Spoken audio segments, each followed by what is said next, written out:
और विपक्ष हमास को जिसने इतना जघन्य अपराध किया है, टेररिस्ट एक्टिविटी की है, जो आम सिविलियंस को जिस तरह से निहत्थे लोगों को मारा है, टेररिस्ट की तरह की कार्रवाई की है, उसको भी उसका भी भर्त्सना करने की बजाय पूरी तरह से दिशा भ्रमित।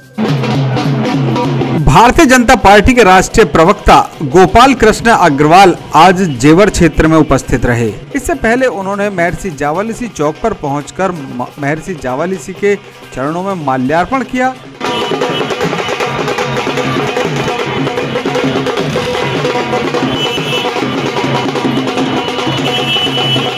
जिसके बाद जेवर क्षेत्र में पहुंचकर लोगों से मुलाकात की।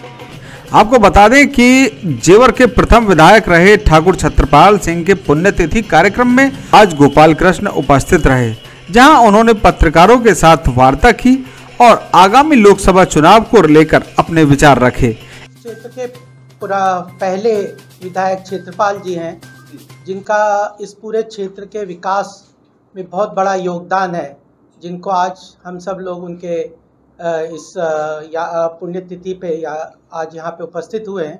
इसीलिए मैं भी यहाँ पे आया हूँ और साथ में उनके परिवार के द्वारा और मोहित जी और सब उनकी टीम के द्वारा ये जो जेवर 24 चैनल, डिजिटल चैनल और ये स्टूडियो, ये सब सारी व्यवस्था शुरू की गई है, तो ये एक महत्वपूर्ण पहल है। इसके लिए बहुत बहुत शुभकामनाएं भी।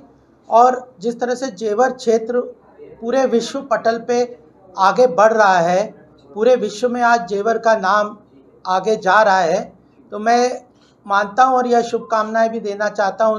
2024 जो कि महत्वपूर्ण इलेक्शन है पूरे देश के लिए, उत्तर प्रदेश के लिए, इस क्षेत्र के लिए, उसमें इसकी महती भूमिका हो, यह मेरी शुभकामना। जिस तेजी से विकास का कार्य आदरणीय मोदी जी और योगी जी के नेतृत्व में उत्तर प्रदेश में हो रहा है और मोदी जी के नेतृत्व में पूरे देश में हो रहा है, चाहे एयरपोर्ट को लेकर, चाहे कनेक्टिविटी रोड्स को लेकर, एक्सप्रेसवे को लेकर, रेलवेज को लेकर, वाटरवेज को लेकर, ब्रिजेस को लेकर, अभूतपूर्व विकास की ये जो गाथा लिखी जा रही है मोदी जी के नेतृत्व में देश में और योगी जी के नेतृत्व में उत्तर प्रदेश में, यह आज पूरे विश्व के लिए एक उदाहरण के रूप में प्रस्तुत होती है।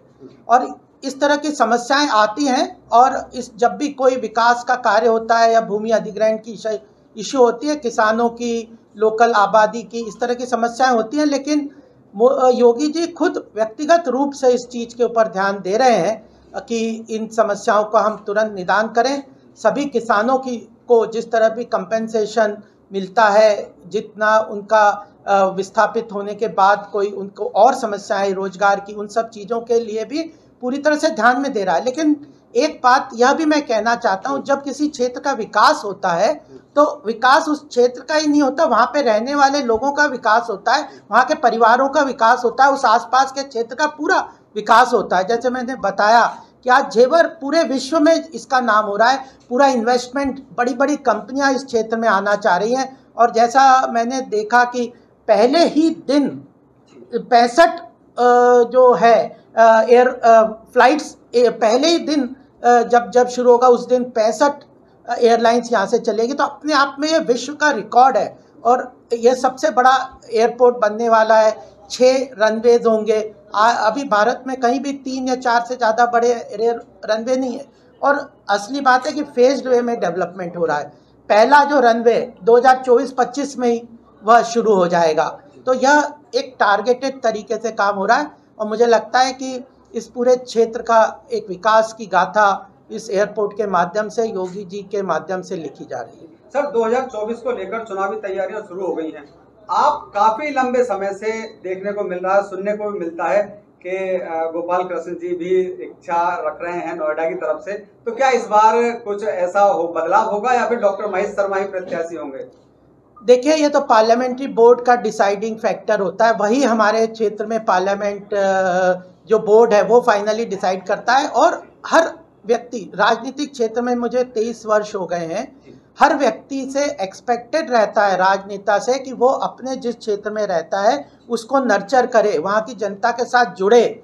और राजनीतिक क्षेत्र में एस्पिरेशन और आकांक्षाएं तो रहना एक आम बात है। अगर हम राजनीति में हैं तो हमारी भी एक ये रहती है कि हम इस अपने क्षेत्र के लोगों का प्रतिनिधित्व करें और उनके कार्यों का, उनके विकास का, उनके समस्याओं का निदान करने के लिए एम्पावरमेंट उनका भी और हमारा भी हो। तो यह हम अपने क्षेत्र को नर्चर कर रहे हैं, जनता से जुड़ रहे हैं, जो भारतीय जनता पार्टी के विचारधारा है उनको जनता तक पहुंचाना है। हम लोग नमो सेवा केंद्र ऐसे बड़े बड़े जो कार्यक्रमों के माध्यम से जो सरकार की जन कल्याणकारी योजनाओं से किसी न किसी तरह अगर लोग उन योजनाओं से जुड़ने से वंचित रह गए तो उनको जोड़ने का भी प्रयास कर रहे हैं। तो सर्वांगीण विकास की हम बात करते हैं। इस क्षेत्र में इतना बड़ा पोटेंशियल है कि आज भारत पूरे विश्व में एक आर्थिक महाशक्ति के रूप में खड़ा हो रहा है मोदी जी के नेतृत्व में। उसमें उत्तर प्रदेश का बहुत महत्वपूर्ण योगदान बढ़ता जा रहा होने वाला है, और उसमें उत्तर प्रदेश में गौतम बुद्ध नगर क्षेत्र का बहुत महत्वपूर्ण योगदान होगा। तो मुझे लगता है कि इस महत्वपूर्ण योगदान में हम सबकी भागीदारी होगी, और बदलाव तो एक प्रक्रिया है विकास की। मुझे लगता है जो भी निर्णय पार्टी लेगी हम सब उसके साथ खड़े हैं। पहले भी जो लिए हैं उसमें भी साथ खड़े थे, आगे भी जो लेगी उसके साथ भी खड़े हुए हैं। हम जनता के साथ जुड़ के जनता की सेवा का काम कर रहे हैं कि पूरा विश्व एक तरफ खड़ा हुआ है और विपक्ष जो अपने जो CWC के रिजोल्यूशन को देखें तो वह हमास को जिसने इतना जघन्य अपराध किया है, टेररिस्ट एक्टिविटी की है, जो आम सिविलियंस को जिस तरह से निहत्थे लोगों को मारा है, टेररिस्ट की तरह की कार्रवाई की है, उसको भी वह उसका भी भर्त्सना करने की बजाय आज उनका वैचारिक पूरी तरह से असमंजसता है। चाहे वो राम मंदिर को देख के ले लो, चाहे कश्मीर में 370 को हटाने की बात को ले लो, या फिर उरी अटैक में जो सर्जिकल स्ट्राइक सरकार ने किया था उसके ऊपर आर्मी को क्वेश्चन करने की बात हो, पूरी तरह से दिशा भ्रमित है। इसलिए आज जनता का उनको कोई सहयोग समर्थन नहीं मिल रहा। आर्थिक रूप की भी बात अगर करें तो भारत बहुत तेजी से प्रगति कर रहा है। इन महंगाई, बेरोजगारी ऐसे मुद्दे हैं जो कंटिन्यूस चलते रहते हैं। उसके ऊपर सरकार ये जो विश्वकर्मा योजना निकाली है, उसके पहले रेडी वाले पटरी वाले लोगों के लिए योजनाएं निकाली, ऐसे अनेकों योजना है सरकार की जिसके द्वारा अर्थव्यवस्था को मजबूत। सभी मीडिया के बंधुओं को कि आपका इस प्रजातंत्र की रक्षा में बहुत महत्वपूर्ण योगदान रहता है। आपके माध्यम से ही जनता को सारी चीज़ें पता चलती है और आपके माध्यम से ही हमें भी पता चलती है। तो आपका बहुत बहुत अभिनंदन, शुभकामनाएं। आप बहुत प्रगति करें, यही आज के दिन मेरी पुनः शुभकामनाएं। धन्यवाद।